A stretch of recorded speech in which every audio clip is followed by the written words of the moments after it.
Hi, I'm Dave with EV World News. We're talking about electric vehicles, green energy, and the stock markets. And I'm back today on a Friday edition with our founder and chief editor, Bill Moore. How's it going, Bill? Hey, it's going well. I have a bad hair day. I need to go get a haircut, so I put my cap on today. Sun and Fun's going on right now. I saw you sent me a Yes, video about yes. that. My buddy Mark owns a flight school that's on the property there, Right, and Lakeland, he yeah. sent this video of some type of holographic light, but it was an F-35 flying by, but it was at night. There was Right? no actual F-35. It was all No. a hologram type thing. Holographically projected, huh? Yeah, pretty Wow. amazing stuff. Um, yeah, but that's the second biggest air show in the United States, right? Yes, it is after Oshkosh. Yeah, it's the Yeah. big goodbye winter, hello summer. Oshkosh is focused on, mid to late summer. Fly in for all the pilot enthusiasts, excuse me. And Lakeland is the one where everybody says, oh, thank God the winter's gone and we can, fly now without too much concern about winter There you snow and go. things like that. So, But anyways, that's going on right now. yep. All right, let's talk about this Polestar story. Now, this is about this comes to us from an Australian news source. Yes, Australian Okay, research. Yeah. so the worst of both worlds. Polestar slams plug-in hybrids. A higher up claims plug-in hybrids are fast becoming irrelevant. And the concept here is that it's the worst of gas and it's the worst of electric Yep. in one combination. Now we know they catch fires at a rate 120 times that of electric cars. We know that Mm-hmm. from insurance statistics. Like they catch fires twice as much as gas cars. But nobody ever talks about that with plug-in hybrids. They only talk about that with EVs. Like EVs are Exactly. catching on Oh, fire. and maybe will we touch on the big fire at the BYD factory in China? Oh, that should be entertaining. No, I hadn't Yeah, seen that. yeah. Is this at a battery plant? No, it's where they take. It's a big automated. It's all done by robotics. A big automated parking garage where they send all of the apparently rejected vehicles and all the prototypes and crash models and all that kind of stuff. They send them in there and park them. And I forget, Chengdong or wherever this particular one's located, and it caught fire. And the guy who put out a video on this is apparently a former fireman, fire marshal, something, and he said he didn't think it was it was caused by batteries catching fire. That it was just too many vehicles in proximity. Who knows? I mean, we may never, because it's in China, we may never know what the actual cause was, but it's pretty serious conflagration. Oh, I see an article from 2 days ago saying that the fire at the Shenzhen facility affected only test and scrapped vehicles, no Right. casualties, but the Yep. cause was improper construction work. Had nothing to do with the cars Yeah. themselves. Yeah, well, that would be what are called tofu dregs. Yeah. We keep That's a talking big, about big this. I don't know if problem. we talk That about it big on air problem in that China. much, Yeah. but Bill and I I'm sorry. talk about shoddy Chinese construction Yep. all the time. Um, but yeah, this makes you wonder. Yeah, but anyways, at least it wasn't the EV batteries. But I'd imagine that probably set a lot of the EV batteries on fire all the same. Well, yeah, it's going to catch fire. You got well. The point he was saying was not only is the issue with the batteries. This is the fireman whose video I watched.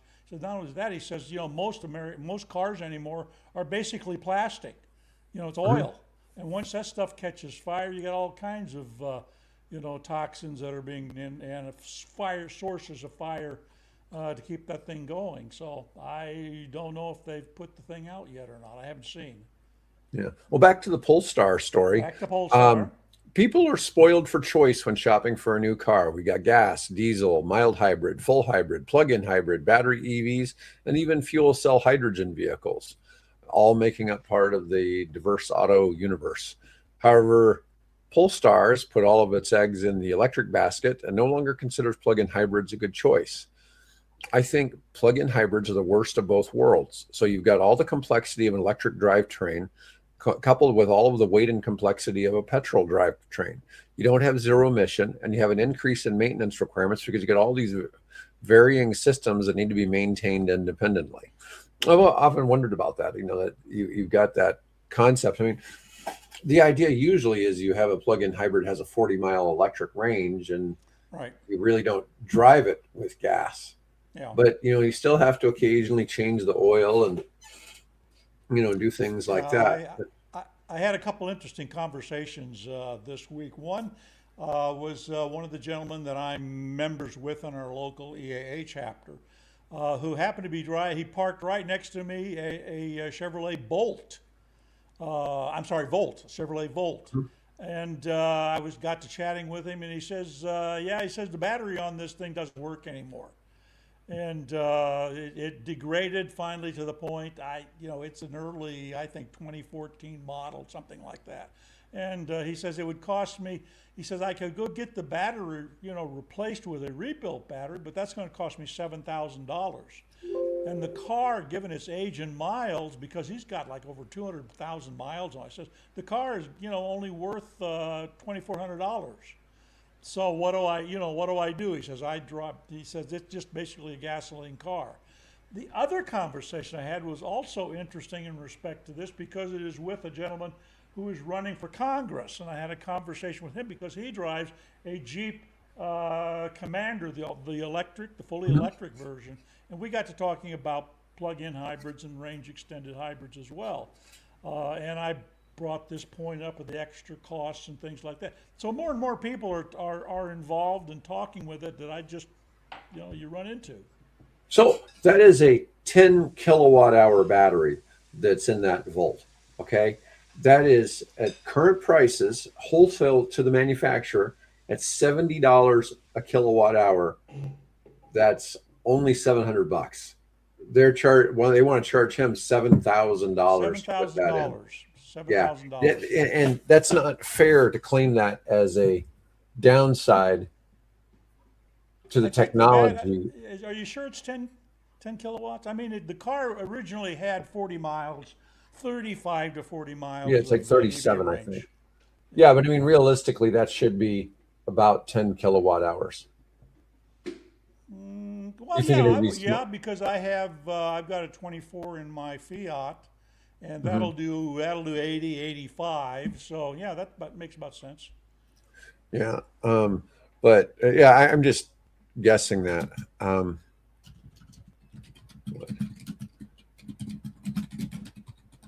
do a little research here for you, folks. Yeah. Oh, it's actually 16.5 to give it 38 miles. Yeah, it wasn't very efficient, obviously. Well, again, this is very early. This is this is 15, at least 15. This is 20 years ago. Yeah, well, if you're combining a full electric drivetrain with a full gas drivetrain, maybe the vehicle's heavy too. Yep, exactly. So, but still, okay, so 16, that still only pumps it up to maybe $1,200. Yeah, well, there's a lot of labor here involved because you have to, what he was telling me, he says the batteries that come in this replacement pack come out of other older cars that have been scrapped, and then the guys buy the batteries, they then take and pull the individual cells out, and then they test each individual cell, and then they find the ones that are good, and whatever that definition is, but good, and then they put them back and reassemble the pack, and then sell you this thing for, he told me, $7,000. Well, what I was kind of getting at was maybe, if that battery had been brought in that way like 3-4 years ago, the battery probably was worth $7,000 3-4 years ago, right? It's just that battery prices have really cratered. Plummeted. Yeah. And it's just hard to fathom. But I'm just saying, in theory, somebody could produce that new pretty inexpensively compared to $7,000. Of course, you still have to put it in. You still got to pay the mechanic. There's still got to be a profit on that battery too. Right. Okay. What's a fair profit on some of that? Yeah, and again, you're left with the equation. You've got a car that basically is worth, what, $2,500, 3,000? I don't know. We should look on Car Guru. What is a 2014? I think he told me it was 2014. Volt worth. Yeah, Right? I'm With those kind I of think I've told you I'm miles, dabbling in solar right? and trying to work some projects. And I was just talking to somebody because we have a steel mill. We were gonna an old steel mill. It's a retired Right, steel mill, and right, we're gonna for our first project we're gonna put solar on the roof of that. right, Okay, and we were trying to establish. And I was talking to a guy who's he does 3 gigawatts hours of solar installations annually. nice, nice. Okay. He's the CEO of Clear Cell Cellular or Clear Cell Energy. Okay. Okay, Anyways, he's telling me we can put a megawatt on that roof. He goes, let's do this and get this. And I've been looking at all the crazy tax credits. We're still eligible for the 30% federal tax credit. And good, there's an excellent. additional brownfield credit of 10% for repurposing energy on a brownfield site with the Department of Energy. Okay, And then there's a low income if we're selling the energy back into the grid and it's supplied at a lower rate to right, lower income people, there's an right. additional 20% tax. All the tax credits combined to 70%. Wow. Yeah, I'm just like, holy crap, we're doing this. Let's figure out how I can do that with my Solepiary, right? Yeah, you live in Papillion. You're not going to get a whole bunch of those. There's at least there's probably out of that 70%, 40% of it wouldn't be eligible in Papillion. Oh, darn. Okay. Yeah, yeah. No, well, I'm that's just no, that not for me personally. This is for the agrivoltaic project.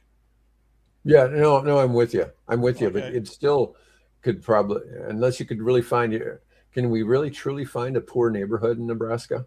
Well, yeah, you could if you get out really rural. Yeah. Yeah, maybe it would work there. I don't know, but I'm just looking at some of it, and it's like, man, it's fun looking at it. And I've got some, and it's already created some international opportunities just from having some of these Yeah. discussions that are kind of fun. Anyways, but yeah, Hey, while we're on energy, before we move on, let me just bring you up to date. I just checked the SPP or Southwest Power Grid before we uh-huh. came on. Okay, we are in the western grid. That's basically the new part west of the Rockies. We're at 60.4% are renewables. 60.4%. Of that, wind is 35, a little over almost 36. Solar is 8.3, and hydro is 16.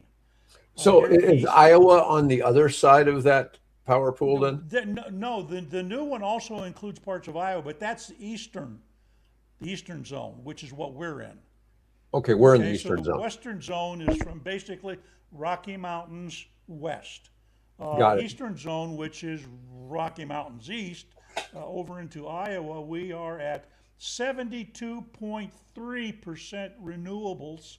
Of that, 64.8 is wind, 2.8 is solar, and 4.7 is hydro. So Well, at so we got some combined, crazy front rolling through right now. So, I yeah, mean, our temperature is going from 70 degrees down to 30. yeah, exactly. So right now, between the combined two grids, we are at 66.335% renewables: wind, solar, hydro. No. Well, anyways, this all came from this Polestar discussion, and Polestar was making their first vehicle. They discontinued in 21 was a plug-in hybrid. Right. Yep. Yeah, The and they've Polestar since one. Yeah. discontinued that. And we've heard other companies talk about this too. I mean, Mary Barra has talked about this with GM that she thinks it's a waste of time to Yep. do a plug-in hybrid, even though, my own feeling is that in the last couple of years, the Volt, which they discontinued, in like 2018 or something like that, Yeah. or 2020, It's the somewhere in one there. we were just talking about. Yeah, the one we were just talking about. It would have done really well. It would just they produced from like 2012 or 14 to about 2020, and it was just a Yep. little ahead of its time. Yep. And it gets, again, you come back to there's a comfort zone that people want. And there are people that just simply, there are times when I really want that 300 miles driving range and 5 minute refueling, right? I mean, I Mhm. understand that. I don't, we used to, my wife and I used to travel back and forth to visit her family in Kansas City. Well, I don't really want to do that, mainly because they've gotten older. One has passed on. I just don't have the desire to want to drive to Kansas City anymore. It would be, I would have to, somewhere along the line, probably have to stop for half an hour to recharge to get down there and back. Um, I didn't have to do that when I was driving my hybrids, you know. So I can understand that. I can appreciate that. Well, But when I getting hear to, somebody say, well, I'm a sales rep and I have this huge territory and I drive like 500 miles a day, and it's like, you probably just hate your job. No, don't hate on EVs, because EVs aren't might not be applicable to your particular use case. right. You're that one guy in 1,000 that has a use case where EVs may not be stellar. You know. So that being said, remember I was talking about the gentleman that's running for Congress that I had an Mhm. opportunity to talk to.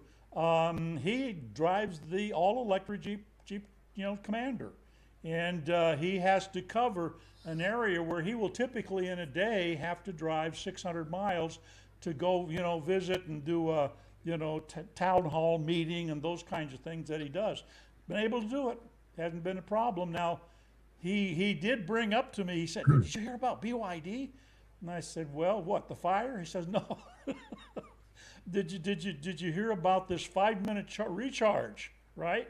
Yeah. And I said, "Well, yeah, that of course, to make that all work, you have to have the grid and the support system to make that work. But yeah, that's coming. 5 minutes from. In fact, I think I posted a link to an article just this morning where there's video of this guy watching somebody charge from 10% to 97% state of charge in 5 minutes.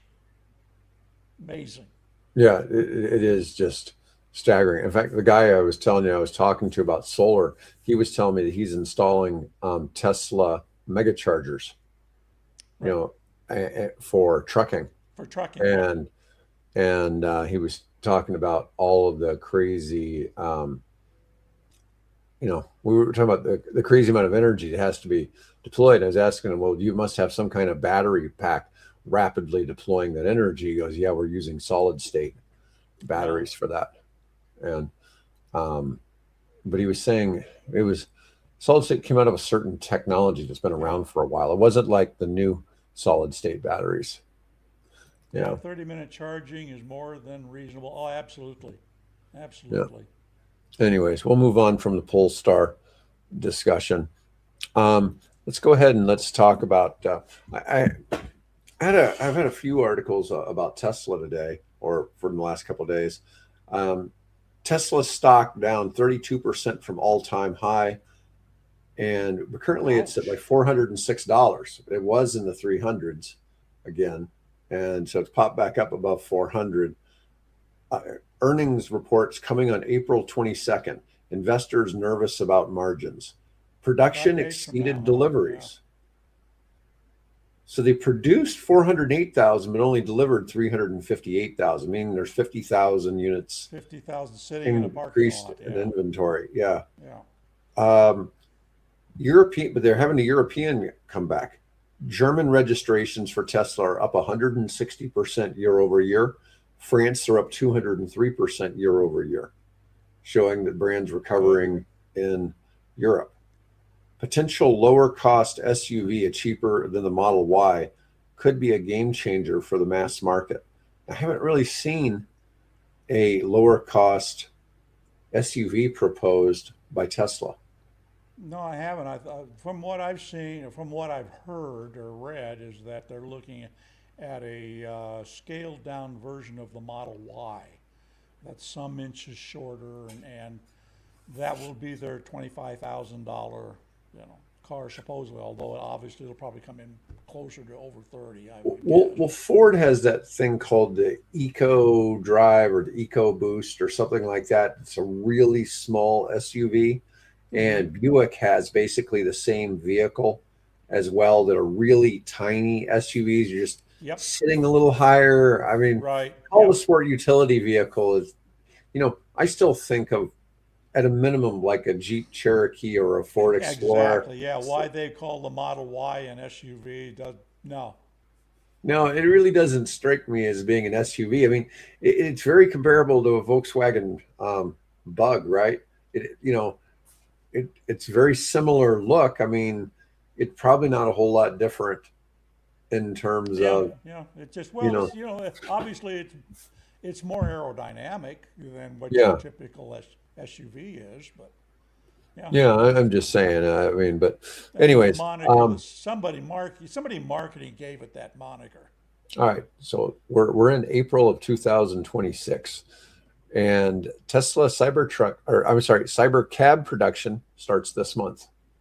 So fully autonomous robotaxi with no steering wheel or pedals begins production at Giga Texas this month. There's I saw a drone shot of the parking lot, and they're probably what looked to be, now whether it's real or who knows, with AI anymore, because it looks to be about 50 of them, something like that, in the parking lot. Hmm. Yep. So they may have already, but it's, does it have the steering wheel in it? Does it sans the pedal? Who knows? So Musk is claiming something, a revolutionary manufacturing style called Unboxed. One vehicle can be produced every 10 seconds. So they can produce 6 cars per minute. Okay. I mean, Oh, man, far faster than traditional assembly lines. Their target of 5 million vehicles per year theoretically is possible with this method. That would just be staggering if they're putting out 5 million let's of these a let's year. let's let's see them be successful with the cyber taxi. They haven't made any dramatic, progress on that front. I mean, Waymo is still way out ahead of them. Yeah. So, Yeah, I don't quite understand why they would be able to, or why they'd be willing to try to produce at that rate without further government approvals on the FSD. well, maybe that's why he spent so much money getting Trump reelected. He Maybe, needs government maybe. approval. There you go. To hit Musk's $1 trillion compensation plan, which isn't really, I mean, it's, I thought Bill was sounding kind of quiet too. Um, Oh, am I here? I'm still here. yeah, no, no, no. But you're, Bobby's saying that you're a little bit quiet. And I'd noticed Oh, that earlier. I actually turned up my volume because well, I thought it was let on me, my end. okay, no, I'm up all the way on my end here. Okay. Maybe just your microphone's just too far away. Well, right, it's about that far away from me here. Oh, okay. All right. It could be, again, remember that I'm using this new laptop with the USB C connector, which Well, doesn't there match. you got really loud, but Bill, now you're too loud. Oh, well, let me turn it back down. Yeah, there. That's probably pretty good right there. All right, let's go with that. There I we go. noticed my plug wasn't all the way in, so that could be it. Usually with electronics, it's all or nothing. Oh, yeah, it is. Well, that's why most really professional shows have engineers. Yeah. we don't want to try to pretend we're professional at this, right? Oh no, this is far from professional. This is Yeah. amateur as you get. Yeah. But to hit his $1 trillion compensation plan, Musk needs 10 million operational robotaxis within 10 years, plus 20 million passenger vehicles. Got some big numbers he's got to hit. Yeah, that's He's dreaming big. He's Yeah. dreaming big. Well, hopefully he gets it. All right. And of course, I've touched on this before. Tesla reclaims the EV crown from BYD for Q1 of 26. Tesla delivered 358,000 versus BYD's 310,000 pure EVs. I mean, BYD also sells plug-in hybrids. They probably had a higher total if you combine those. But Tesla is up 6.3% year over year, while BYD's growth slowed after dominating in 25. The gap between the two is narrowing dramatically. Global Okay. EV market hit 20% of all new car sales in 24, is projected to reach 40% of global car sales by 2030, which that seems pretty reasonable to hit 40% by 2030 worldwide. Must perfect. Must perfect. Musk Um, or must or well, anyway. I think he was, who knows? Who knows? I think we Thanks, probably thanks, think, Bobby. yeah. All right. Yeah. Well, and you were just talking about the BYD 5-minute charging. Just had article was talking about it going global. BYD is offering 18 months of free charging in China as gas prices soar past $110 a barrel. Huh. 18 months of free charging with a BYD purchase in China. Let's see. All right. Nuclear is the energy story of 2026. 15 new reactors going online this year, 50 more by 2030, and 75 under construction globally. Global nuclear capacity projected to more than double by 2050. Well, I think there's intent for a whole lot more of that. It is saying here's 3 stocks to watch for SMRs. These are kind of interesting ones. One is Constellation Energy, which is CEG. GE Vernova, which is GEV, and Cameco, which is CCJ. I watched Cameco for a long time. They're a Canadian company, Hmm. but AI is printing, AI is typing. Oh, okay. Yeah. Yeah, anyways, but Looks like all the stocks are up today. Wow. oh yeah, they opened. Iran agreed to open up Hormuz. Oh, I didn't see that one yet. Yeah. Okay. So yeah, everything's going to be green today. Stock market's going to be flying. Today's a Except Lucid. Lucid's down a little bit. really, yeah, Lucid just keeps dragging. And the funny thing is, I had an article I've just kind of skipped a little bit. Lucid has recalled 4,000 Gravity SUVs. Yeah. I don't know exactly what that recall is, but Oh, I saw it, but and I'd have to look it up. I think I have an article on it. If we look up Lucid. yeah, Saudi backing keeps Lucid alive. They're targeting 25 to 27,000 vehicles in 26, which would be a big excuse me, which would be a really big number for them. Um, it's funny. People always want to compare Rivian and Lucid to each other. Yeah. Um, so Well, they're both startups. They're both electric, but I yeah, think the similarity ends there. yeah. So we've got a comment on I heard fusion nuclear is promising too. Yeah. Something so you got fusion and fission. The problem is fusion can't exist without fission reactors. So you have to have fission reactors to produce the fuel to make fusion reactions. And at any given time on the planet, you could have only maybe 150 to, well, let's say you could probably have one 100 megawatt fusion reactor operating on the planet with the amount of fuel we currently have. So there's a problem there in that not only is it technologically hard to create a fusion reaction a fusion reaction that will create more energy than is used in making the reaction, but there's this huge problem of that the tritium needed is doesn't exist, and so there's a real problem there as well.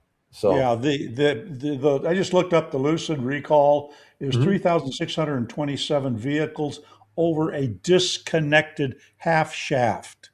So apparently there's some kind of a weakness between the drive motor and the wheels. And unfortunately, this is behind a paywall, so I can't do any more research than that. So Yeah, that doesn't sound like a fun thing to have go wrong. no, you'd be driving along and suddenly your car just stops rolling. So Yeah, yeah, but I am I love the fusion concept. It's and people are successfully having fusion reactions.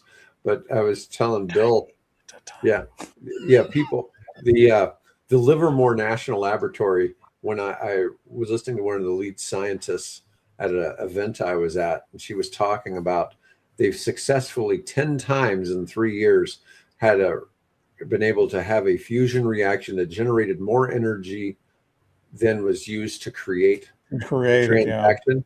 And she said to commercialize that, they need to be able to have 10 reactions per second to have it at a commercial scale. So it has to go from 10 in 3 years to 10 per second. So that's, they'll do it. A little bit of a hill to climb. Yeah. Yeah. Then they also have to have the tritium to be able to make that work. Yeah. So what you're doing is you're throwing a deuterium and a tritium atom at each other. And at the time they're hitting, you're having a 70 million degree laser hit them with a pulse of energy at 70 million degrees. And every time it goes, it's the hottest location in the universe. Oh, yeah. For that 1/10 of a second that the reaction exists. Yeah, I know a fair amount about fusion. I don't claim to be a scientist, but But you're a good student. I'm a good student, and I know a lot of what's going on, and I know what's. Can we arrange like an honorary doctorate for you? There you go. There you go. You know what's funny? Dr. Dave. One of the big things is to make fusion, you need lithium-6. You need lithium-6 to make tritium, and lithium-6 is controlled by Putin. So good luck with that. Yeah. Yeah. So there's other issues with fusion as well. Yeah. The United States does not currently produce lithium-6. And so that's a problem. China does produce, but they won't sell it. So China won't sell their lithium-6, and Putin won't sell it to anybody that's currently got an embargo on them. Yeah. Yeah. So that makes it a challenge. And there's another one called lithium-7, which all the people who are trying to make molten salt reactors, they have to have lithium-7. And lithium-7 is made in the same process of making lithium-6. Yeah, you're getting we're really off topic here, but you have to, and when you produce lithium-6, lithium-7 is a byproduct. You need lithium-7 to do a molten salt reaction. Yeah. And so all the companies are out there in the molten salt space, they're all, they're out of luck. Okay. And so they've all got a really big problem. The big one that I'm aware of that has this problem is Kairos. Okay. So Kairos is a big US company in the SMR space that can't get fuel. Okay. So that makes it hard to get, that's a fission. So the 7 is used for fission. The 6 is used as part of the fusion supply. Fusion. Okay. Yeah. Yeah. So anyways, yeah, I've spent a lot of time digging into the economics of all these things and where all the supply chain sits and what can be solved. Yeah, and I keep coming back to the simple layman's view of we only need temperature hot enough to boil water, 212 degrees. We don't need the hottest place in the universe to make steam, right? So the good news is about fusion. So while that sounds like it could go horrifically wrong at any point, if it does go wrong, it shuts the power off automatically. So it's the opposite of the nuclear of the fission reaction. Right.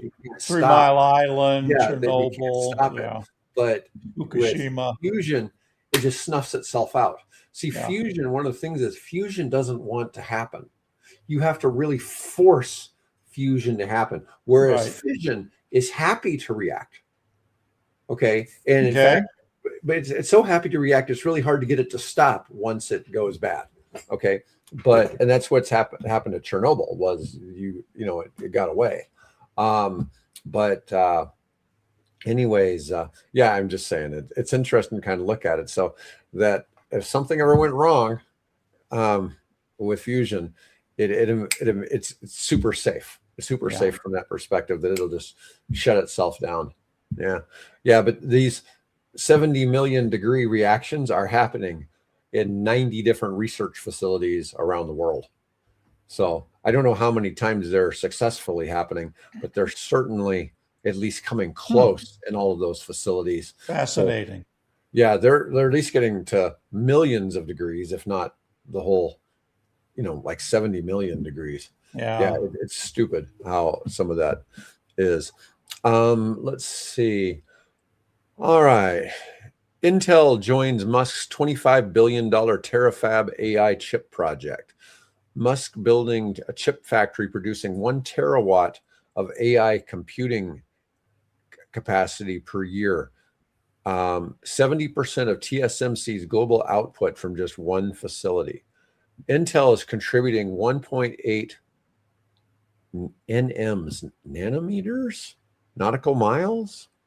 I don't know. NM process tech. I don't know what that might be. Tesla, SpaceX, and XAI are partnered. Pilot putting in 20 to 25 billion. Full scale could hit $5 trillion.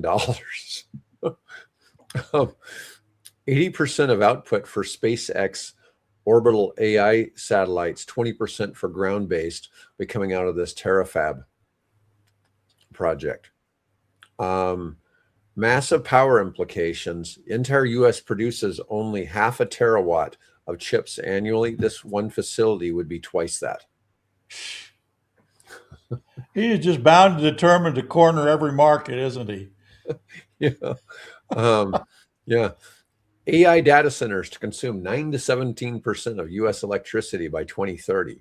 Now, we were talking last week about how the shortage of energy for data centers by 28 will be the equivalent of the power usage of Canada. So we could just take all of their electricity and use it to power our data centers Yes. and Yes. put them back in the Stone Ages. Yeah. Yeah. I'm half Canadian, so don't anybody take that the wrong way.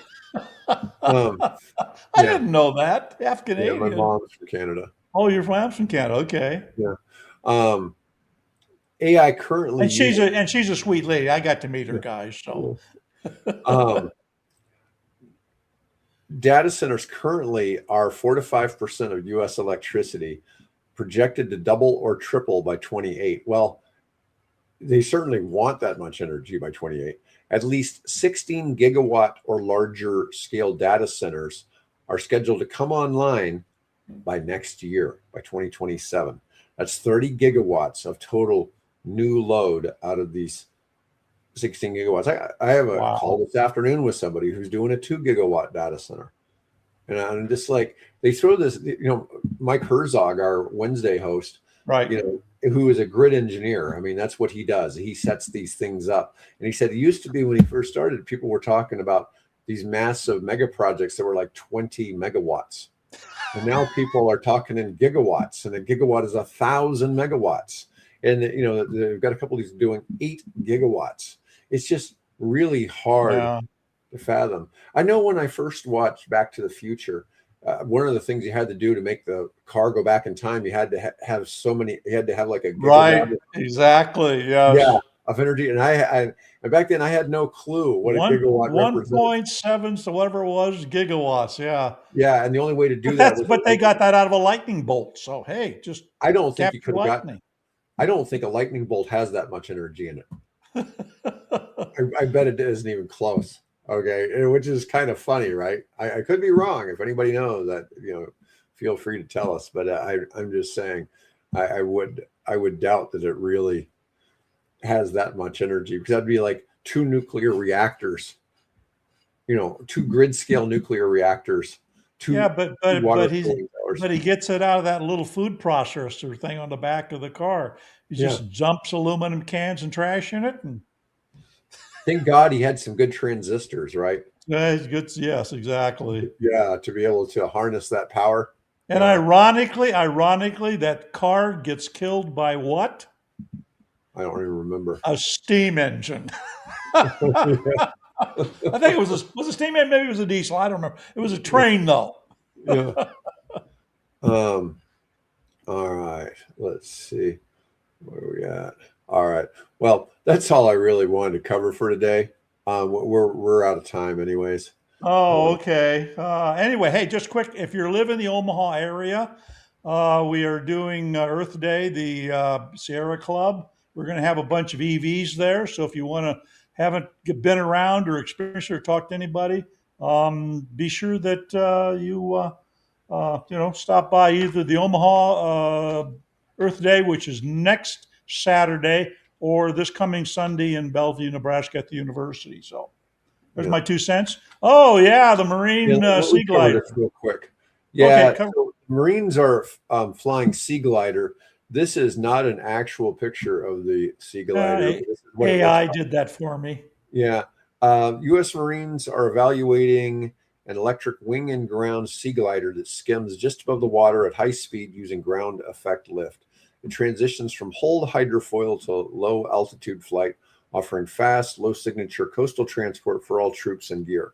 A hybrid system is in development to extend range, positioning the craft as a potential game changer for future marine logistics and contested shore operations. Yeah. Now this How this would is you what use this for? Are they saying somebody would fly this in rapidly over the water to do an assault? Is that kind of the yeah, idea? well, yeah, for cargo, they've already done a sea rescue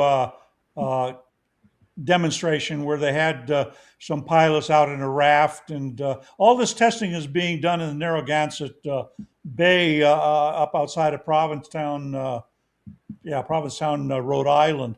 So the vehicle actually looks like this configured. I had just asked AI to put it in marine livery so it would be more reflective. The company's called Regents, and so it's got more of a commercial look paint job on it. I wanted to just show what it might look like in marine colors. So, but this is they've invested quite a bit. Of the Marines have invested a lot of money with this company to get them, because this solves a whole bunch of problems for them that basically is cheaper and more and faster to operate than sea lift helicopters, and also has a lower profile, but also can operate both on land and sea. So the thing, if you cut the power, the thing drops down into the water and becomes a boat basically. And then you get it up on the hydrofoils, and that gets it ready to transition to ground effect flight, where they just simply retract the hydrofoils, and this thing flies just meters above the surface of the ground. Has a very low audio signature, and because it's electric, it has virtually no thermal signature. So it's really Or sound? what's It that? wouldn't have a lot of. It probably wouldn't have a lot of sound either. Well, that's what I was saying. The audio signature is quite low on it. It's like 80 decibels or something like that. So it could perform, insertion operations and excision. I forget the exact, but where they take and remove like Navy SEALs off of the beach and things like that. So it's got a lot of promise and potential, and so they've invested a few, I think, hundred millions of dollars with the company. Oh, nice, nice. All right. Yeah, I think gigawatt is just probably a regional pronunciation of gigawatt. Yeah, yeah, Yeah, gigawatt, I yeah. mean, you could easily pronounce gigawatt as gigawatt. It sounds funnier when you say it as gigawatt. So, Oh, glad you get a new computer, Bill. Thank you. So do I. The other ones. Anybody? Hey, by the way, if anybody knows, how do I open the back of mine to see if I can rescue that eventually? I'll look it up on YouTube for a video, I guess. yeah. Anyways, hey guys, thanks for watching. Bill and I will be back on Tuesday. And otherwise, folks, have a great weekend. Thanks for watching.